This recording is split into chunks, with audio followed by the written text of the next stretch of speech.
চাইলে আপনিও কিন্তু ঘরেই তৈরি করে ফেলতে পারেন খুব সহজেই রেস্টুরেন্ট স্টাইলে এরকম cheesy white sauce baked pasta. তো রেসিপিটি বানানোর জন্য ফার্স্টে হচ্ছে আমি কড়াইতে একটু তেল দিয়ে এর মধ্যে চিকেনগুলোকে ভেজে নেব।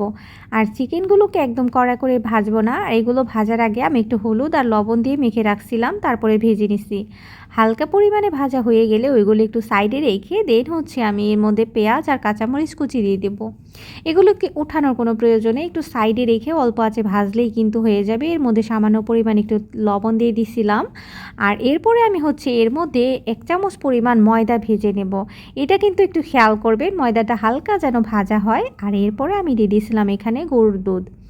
তো দুধটা দিয়ে দেওয়ার পরে এর মধ্যে কিন্তু বলক চলে আসবে, আর তারপর দিয়ে দিয়েছিলাম আমি হচ্ছে গোলমরিচের গুঁড়ো। গোলমরিচের গুঁড়োটা কিন্তু মাস্ট ট্রাই দিতেই হবে, কারণ এটা কিন্তু ফ্লেভারের জন্য মানে দেওয়াটা ট্রাই করবেন।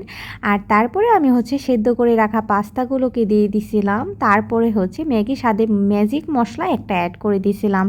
এটাতেও কিন্তু লবণ থাকে। আর ঘনত্বটা দেখতে পারতেছেন, যেই যেরকম গ্রেভি পছন্দ করেন ওই রকম রাখতে পারেন। আমি একটু শুকায় একটু ঘন ঘন করে নিয়েছিলাম।